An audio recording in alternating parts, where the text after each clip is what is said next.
Assalamualaikum warahmatullahi wabarakatuh. Perkenalkan, nama saya Suaibatul Atiko, NIM 2041040100087. Di sini saya mendapatkan tugas yakni ujian akhir semester mata kuliah Mushaf Al-Quran Nusantara yang dibimbing oleh dosen pengampu Bapak Dr. Uun Yusufa MA. Di sini saya mendapatkan tema Mushaf Al-Quran dari masa ke masa, yakni pasca cetak. Untuk kelengkapannya, mari kita simak video saya selanjutnya. Baik, selanjutnya di sini saya akan menjelaskan 2 poin dari materi saya. Yang pertama, sejarah percetakan Al-Quran. Yang kedua, cetakan Al-Quran di Indonesia. Yang pertama, sejarah percetakan Al-Quran.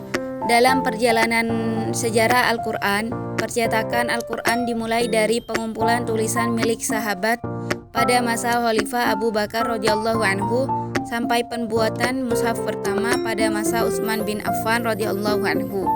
Mulai dari penulisan dengan tangan hingga dengan masa percetakan.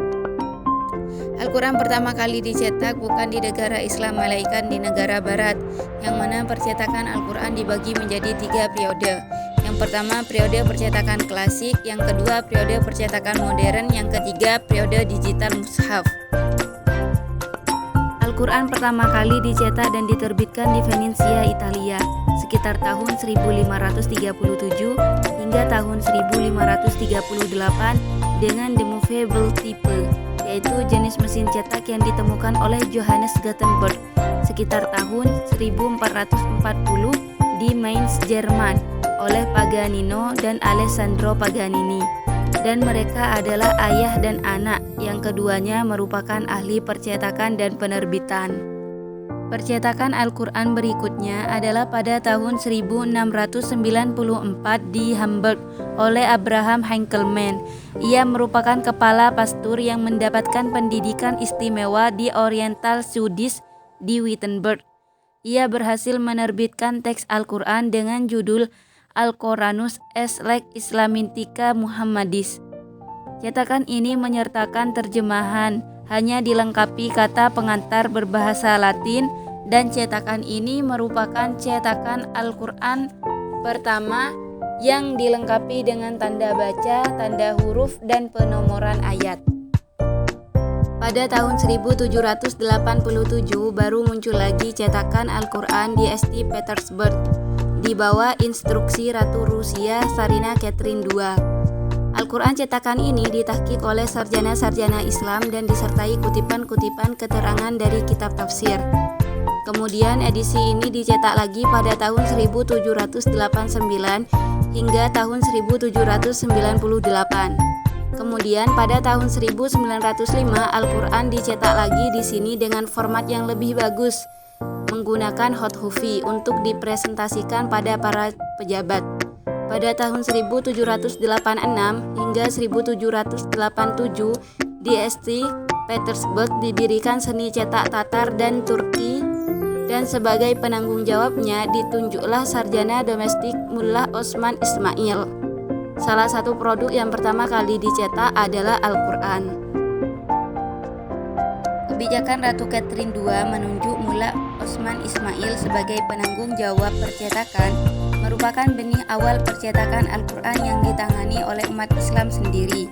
Sebelumnya, Kekaisaran Ottoman melarang orang-orang Islam untuk mencetak Al-Quran hingga tahun 1726.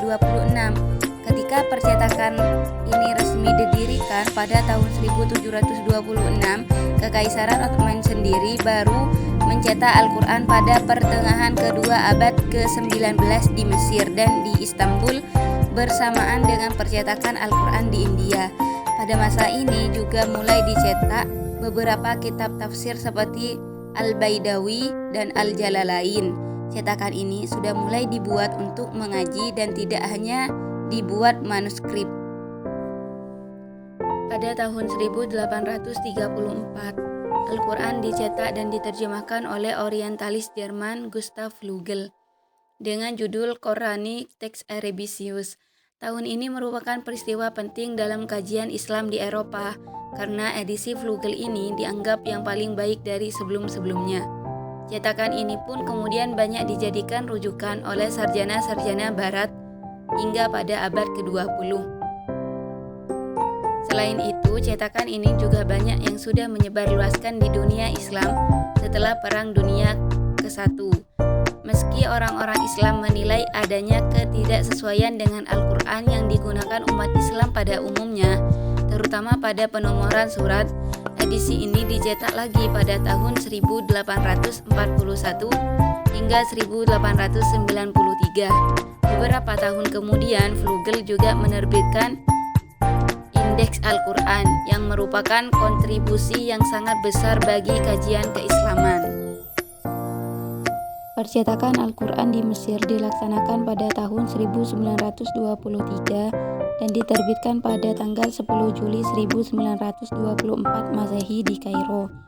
Cetakan Mesir ini merupakan agenda dari pemerintahan yang kemudian menunjuk Muhammad Ba'ali Al-Husaini Al-Haddad sebagai ketua panitia. Edisi ini dicetak lagi kemudian pada tahun 1936. Percetakan ini juga difokuskan pada keseragaman qiraat, yakni hafaz yang diriwayatkan dari Asyim. Edisi ini kemudian menyebar luas di dunia Islam dan sedikit demi sedikit menggantikan edisi Vlugel di kalangan akademisi. Adapun Arab Saudi mulai mencetak Al-Quran pada tahun 1970-an. Hasil cetakannya kemudian disebarluaskan ke seluruh dunia. Cetakan Mesir dan Arab Saudi ini telah berhasil melakukan standarisasi final bagi Al-Quran.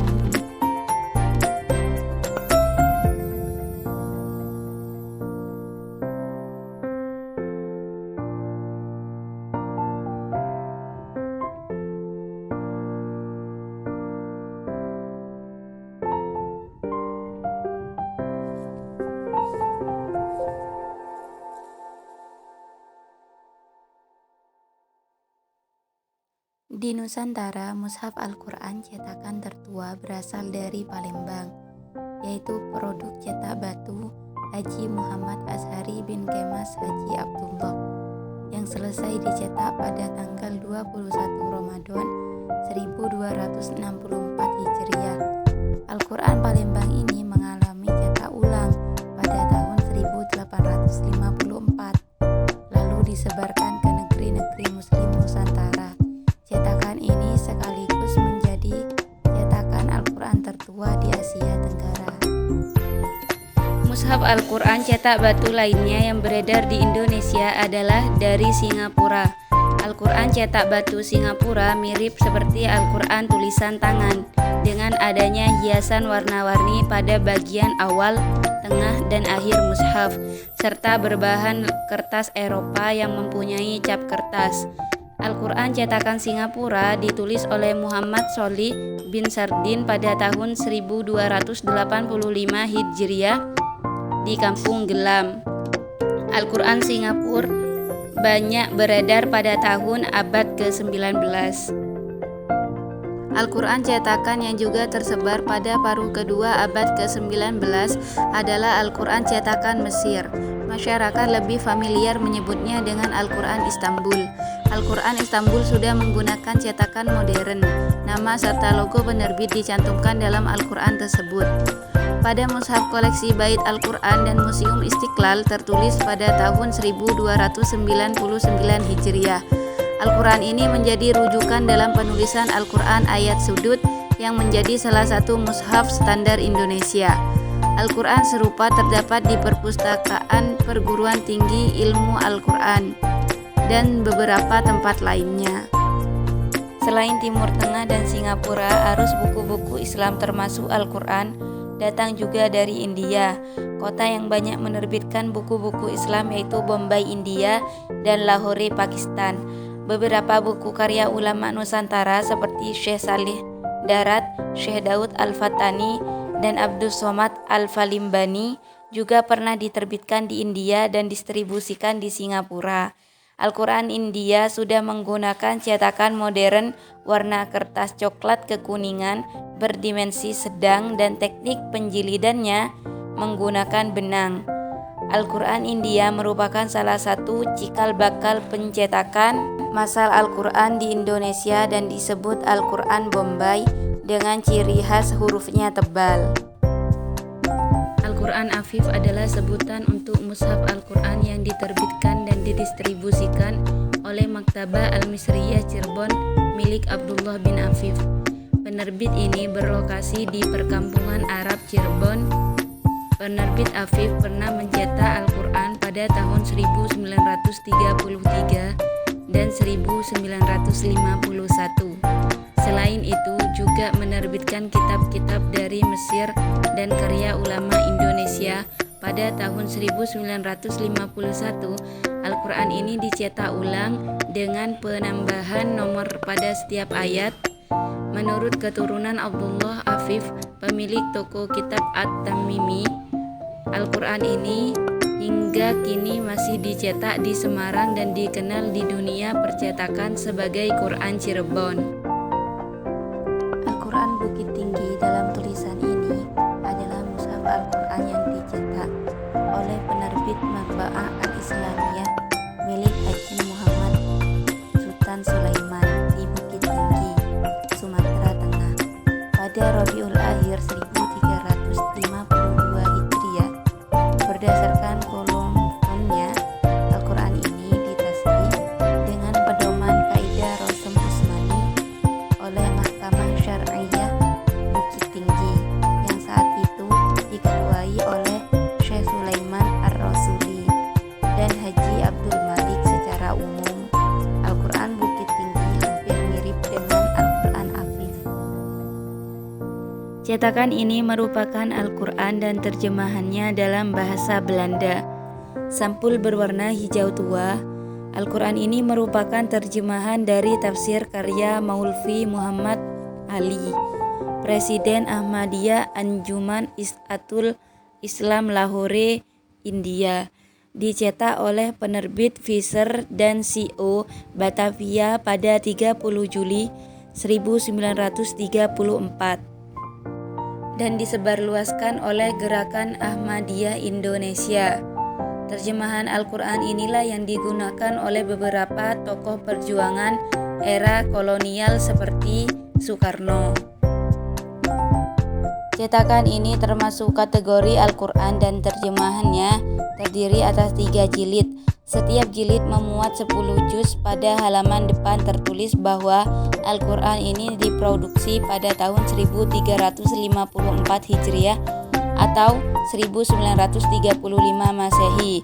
Terjemahan bahasa Jawa Al-Quran ini ditulis oleh Muhammad Amin bin Abdul Muslim. Dengan bahasa dan askara Jawa, diduga bahwa Al-Quran dan terjemahannya ini hanya dicetak dan diedarkan secara terbatas. Dengan berkembangnya teknologi, para penerbit terus berinovasi dan bersaing dalam menawarkan keunggulan produknya. Jika beberapa waktu sebelumnya ada produk mushaf dan terjemahannya dengan 7 in 1, belakangan ini 3 tanggung-tanggung ada yang 2 in 1. Keunggulan yang ditawarkan mencakup diantaranya terjemahan tafsiriyah, kata kunci, kosakata, tajwid, hadis sahih, tafsir Ibnu Katsir, tafsir At-Tabari, asbabun nuzul, khazanah pengetahuan, dan lain-lain. Ini merupakan contoh mushaf Al-Quran dari masa